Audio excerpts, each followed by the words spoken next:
Entering kindergarten is a significant milestone in a child's educational journey. So, this transition is really important because it's going to set the stage for future learning and it's going to really mark the beginning of formal schooling. So, as they really prepare to enter kindergarten, there are several key learning milestones that are really going to help us to gauge the readiness and ensure a smooth transition. So let's look at some key skills needed for kindergarten, including the cognitive skills, language skills, social skills, emotional skills. We want to also look at physical development and those pre math and pre reading school skills. Then, as we look at the cognitive skills, we really want to see what children are expected to know and have developed for those basic skills. We want them to be able to recognize their letters and numbers. And this should be just common letters, all the letters, but we also want the count from 1 to 10. They should be able to read all of those numbers. And those can be developed through some literacy activities and number activities. We also need to understand simple instructions. They need to be able to follow multi-step instructions such as pick up the block and then put it in the box. These are really crucial for our everyday classroom routines. And lastly, we want to look at basic problem solving. So these basic problem solvings are going to show basic abilities and problem solvings like figuring out how to complete a simple puzzle or making a pattern with blocks. Our next piece is language development. This is really important because it impacts our communication.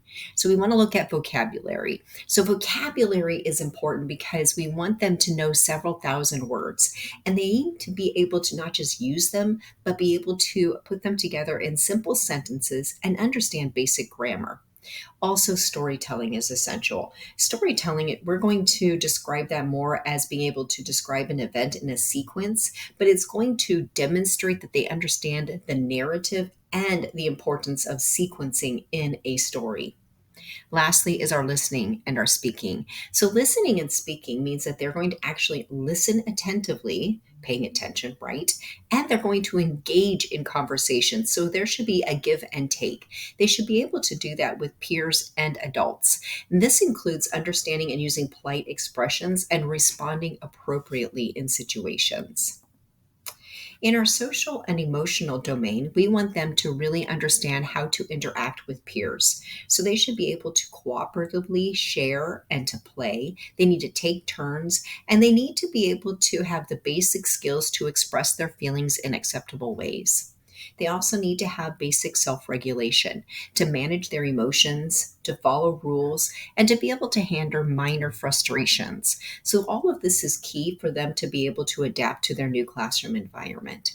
And then lastly, we want to look at independence. They need to be able to dress themselves. They need to be able to use the restroom independently and manage their personal belongings. So when they come into school, they know that the routine is that they can hang up their backpack, they're going to sort their belongings in a certain way, but they know how to do that.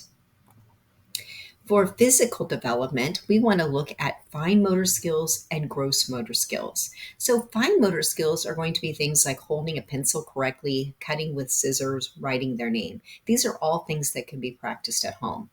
In gross motor skills, we want to look at more of those large muscle groups. So, jumping, running, climbing, skipping is a really great one because it is going to combine sequencing and the movement of different muscles. Let's now look at reading and math. And when we talk about reading and math, we're talking about pre-reading math skills. So pre-reading skills and pre-math skills. And these are foundational. This is what's going to set the foundation for the rest of their learning. They need to be able to recognize shapes and colors. This is going to help them really be able to understand math because they're going to be able to see these basic shapes like a circle, a square, a triangle, and know the basic colors. They also need to understand rhyming and patterns and recognize how you can create simple rhythms and patterns to build an awareness and mathematical thinking. So think of music as math, right? Then lastly, we want to look at quantity, more than, less than, equal to. As we are looking at preparing for kindergarten, remember that there's a lot of things that we can do as parents and caregivers and friends and family. So we want to be able to get them ready. We want to engage in educational activities, read together, play games, practice basic skills in a fun way. And you can really enhance some of this readiness. So, one fun thing you could do is try little things like, hey, let's go pick up the toys, but let's only pick up the red things today.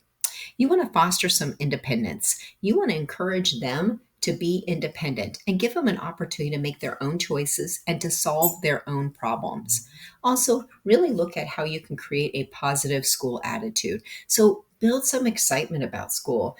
Discuss what they're going to do every day. Help them understand what life is going to look like. Try visiting a classroom. Give them an opportunity to interact in their new school environment.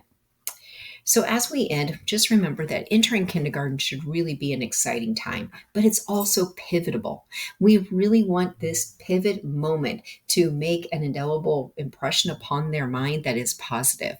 And when we understand these milestones, we can then look to and see how we can help to ensure that our children start off their formal education with confidence and readiness.